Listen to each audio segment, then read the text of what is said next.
Welcome, ladies and gentlemen, Gungans and droids across our beloved Empire. It's great to be in the Empire today, and I want to welcome each and every one of you, the Gungans, droids, the Ki-Adi-Mundi Konas, whatever else you might be, to this year's 2022 Star Wars Galaxy of Heroes Best Free-to-Play Farming Guide. And before we get started, I just want to thank each and every one of you for the overwhelming support that the 2021 Farming Guide received. Each and every one of you guys made the 2021 Star Wars Galaxy of Heroes Farming Guide the most viewed and most liked video in the entire world on all platforms in 2021 when it comes to Star Wars Galaxy of Heroes videos. And I hope this year you're going to enjoy this guide just as much. And the theme of 2022 is gonna be, if it's not broke, don't fix it. We are updating this guide to include the new things that happened in Galaxies in 2021. However, a grand majority of that stuff does not really alter the first things you should be chasing after in Galaxy of Heroes. As much as I wanted this guide to showcase how to get to Master Kenobi fast with the Relic Gates, Wat Tambor, and Negotiator needed for Master Kenobi, although he's the best galactic legend, he is a little bit difficult for brand new players to be chasing after, whereas we're going to be sticking with Supreme Leader Kylo Ren. And lastly, before we get started, let me reiterate that Supreme Leader Kylo Ren, although one of the best ways to play Galaxy Heroes to be the first thing you push for, there are many other fantastic options to pursue, and my main advice is pick what's realistic. Secondly, pick what you love about Star Wars, and number three, the most important thing is have fun doing it. And with that said, let's get right into the 2022 Galaxy of Heroes Free-to-Play Farming Guide. The first theme you should farm in Star Wars Galaxy of Heroes that has stood the test of time, that is going to be the Phoenix. With their relative ease of acquiring them very quickly early game, they are a staple for pretty much any sort of farming guide out there. You should have this team up and running at 7 stars very quickly, and as a result, these guys will unlock Emperor Palpatine as probably your first legendary. And with the Phoenix, you should be able to unlock your first legendary character, Emperor Palpatine,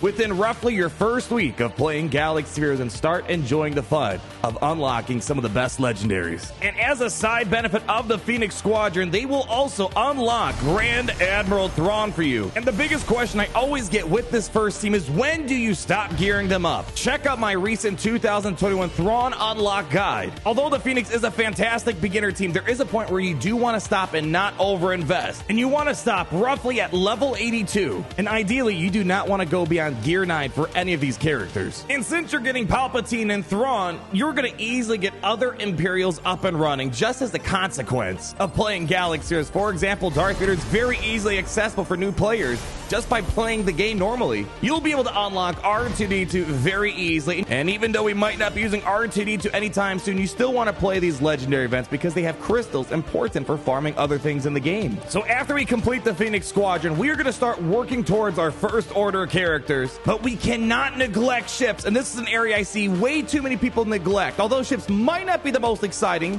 form of content in the game, it is by far one of the most important things in the game. We need dark side ships up and running primarily to start feeding Zetas into your account. You cannot play Galaxy Heroes without Zetas 100%. And secondly, we need dark side ships to get ourselves Hux's Finalizer, and to put in perspective how long it takes to get it. For my free-to-play account, it took me roughly 8 months to finally get the Finalizer unlocked. That is how slow it is to farm ships in Galaxy Heroes. So the second you get ships and the second you find the key ships you need, farm them right away. And the great thing is, Supreme Leader Kylo Ren and Zetas kind of go hand in hand. You need 5 dark side ships to get a 5-star Executrix. And then you're going to need 6 dark side non-capital ships and Grand Moff Tarkin's capital ship at 5 stars in order to start farming Zetas. And if you are pursuing Supreme Leader Kylo Ren, I highly recommend you start working towards some of the requirements for the Finalizer, which includes Kylo Ren's TIE Silencer, the First Order TIE Fighter, Darth Vader's TIE Advance, Boba Fett's Slave 1, and I also recommend farming some other ships that, although might not be needed for the Finalizer, are fantastic additions to your ultimately Finalizer fleet, such as the First Order Special Forces TIE TIE Fighter ship. And for your 6th ship, you're going to want most likely a Geonosian ship, whether that's Geonosian Spy, Sunfac, or Geonosian Soldier Starfighter. And let's just say you do not want to pursue Supreme Leader Kylo Ren. I highly recommend you farm the Geonosian ships because that is the most logical, easily farmable, and one of the best beginner fleets you could possibly have in the game in regards to the Geonosians and Grand Moff Tarkin's capital ship. The second team we should be farming in Star Wars Galaxy Heroes after the Phoenix Squadron, if you are pursuing Supreme Leader Kylo Ren, this is the perfect time to start pursuing the First Order. And consequently, as a result of pursuing the First Order, you will also unlock BB-8. And although there's no immediate need to, we eventually will need to get Jedi Training Grey unlocked, which requires BB-8, that veteran smuggler Han Solo that is required for Supreme Leader Kylo Ren.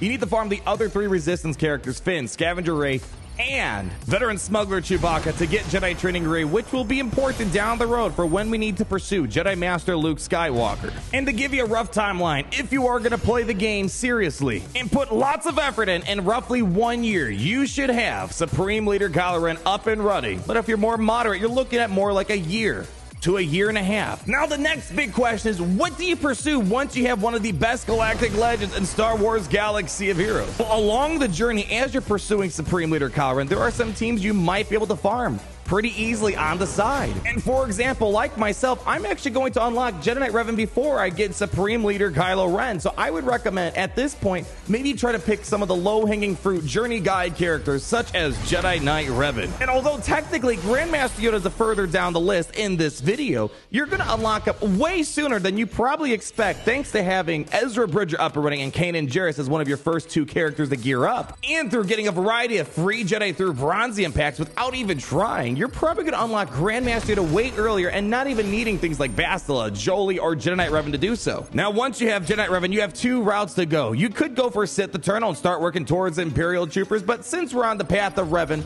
it is very logical to also start working on Darth Revan, the Scourge of the Old Republic. And ultimately, both of these Revans will lead you to Darth Malak, which is a bit more tricky of an event that requires characters roughly around the Gear 12 area. As we mentioned, there's kind of 2 ways you can go with your Supreme Leader Kylo Ren. We just talked about the Revan path, but if you are a little bit more excited to get another galactic legend in your repertoire, Sith Eternal is literally the next door neighbor to Supreme Leader Kylo Ren. And one of the other popular options is, instead of going for Supreme Leader Kylo Ren as your first galactic legend, some like to go for Sith Eternal because mathematically he is a lot easier to get than Supreme Leader Kylo Ren because you don't need to pursue an entire fleet for a finalizer, whereas with Sith Eternal, you just need the TIE Bomber. And especially in 2021, Sith Eternal's requirements got way more exciting, with Imperial Troopers being more dominant than ever before with the addition of the Dark Trooper. Mara Jade being a fantastic addition to Emperor Palpatine, and that's why I do not blame people who might want to go for Sith Eternal instead of Supreme Leader Kylo Ren. However, the main thing is Supreme Leader Kylo Ren is a lot more competitive all around in Galaxy of Heroes, in Grand Arena, inside of the raids, territory battles. I think it's time we revisit some of the light side content in Galaxy of Heroes, and at this point,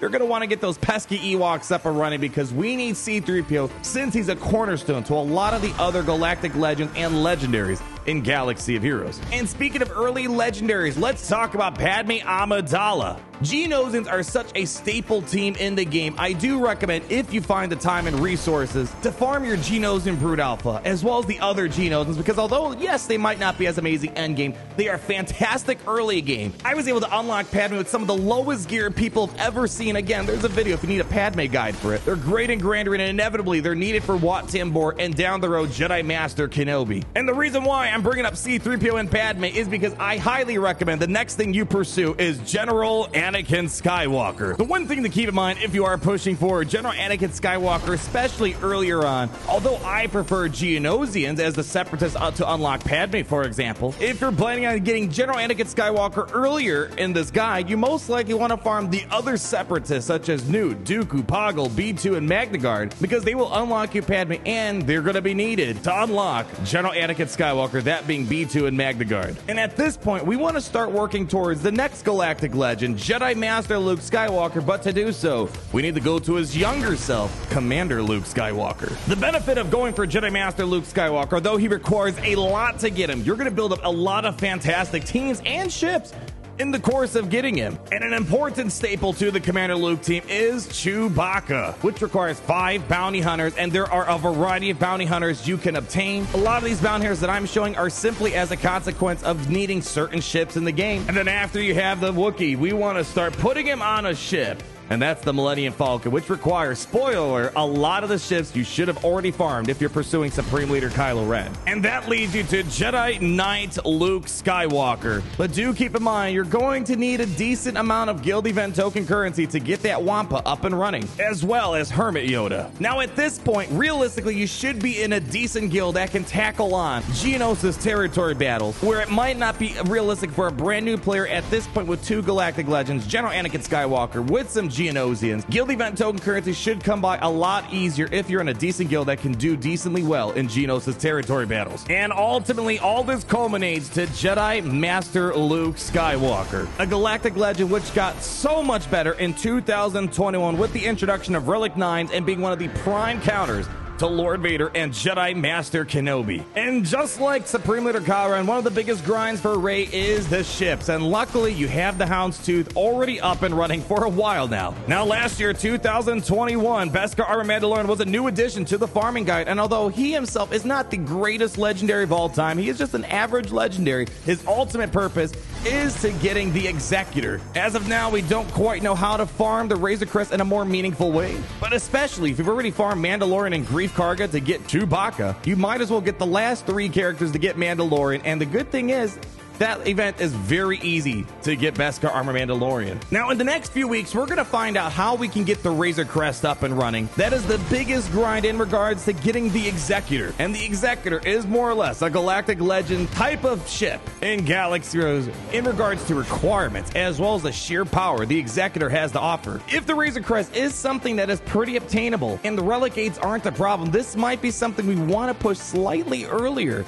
especially since with Sith Eternal, you're going to get a lot of these ships up and running. Now, if we do follow this guide, the most logical Galactic Legend from this point is going to be Lord Vader, since we have General Anakin Skywalker built up and a variety of other characters that we already built up for things like Sith Eternal. For example, Count Dooku, Grand Moff Tarkin. Although not the greatest Galactic Legend, it is the most logical one to pursue based off the guide that we're laying out here. Ultimately though, if you can find a way to convince yourself to go for Master Kenobi, if you do not find the Relic 8s intimidating, the Wat Tambor intimidating, or the Negotiator, very high level things that is simply not obtainable for new players easily, Master Kenobi is by far the most superior Galactic Legend in the game, before and after even considering Commander Ahsoka Tano. And the good thing is, at least of Lord Vader, you are likely going to get a clone team up and running, whether you build up General Anakin Skywalker and you need the 501st, or you use the Bad Batch to get Ki-Adi-Mundi. Luckily, Ki-Adi-Mundi is not important in Galaxy of Heroes right now. He is a good character, but not staple to any sort of unlock process. And then lastly, another new addition from 2021 coming to 2022 is Starkiller. Now the question is, should you pursue Starkiller first? The main problem with Starkiller is yes, his characters are fairly accessible. 3 out of 4 of these characters have had a huge impact on the game. Dash Rendar, Kyle Katarn, Mara Jade, and although Darth-Town maybe not as impactful, still has uses with a variety of Sith things out there, just not to the same degree of viability like these other characters. Starkiller is only specific on Grand Arena, and although Grand Arena did get more important in 2021 at the later part of the year, your first 2 things, you want to build up teams and characters that are viable in all parts of the game, and Starkiller is very much contained to just Grand Arena, and his requirements aren't going to be of any use to you unless you find a way to put them in their respective teams, like Emperor Palpatine. We need to talk about the awkward legendary child in the room, and that's the Chimera. The Chimera, as of now, has no meaningful place in a farming guide. There are far better capital ships, more accessible capital ships, more important things to farm. But it's important to have it on the list so you see where it connects. But this capital ship may become more important with the recent addition of Second Sister's TIE Interceptor. That's only going to be a conquest unit for the foreseeable future. The Chimera might become a more prevalent ship, but as of now, you have more important things with the Finalizer, the Radis, the Executor, Negotiator, Malevolence, and ladies and gentlemen, Gungans and Droids, that is going to be your 2022 Star Wars Galaxy Heroes Best Free-to-Play Farming Guide. Leave a like, comment down below on all your thoughts, and be sure to subscribe so you're not missing a thing. Happy farming, and always remember, it's great to be in the Empire today.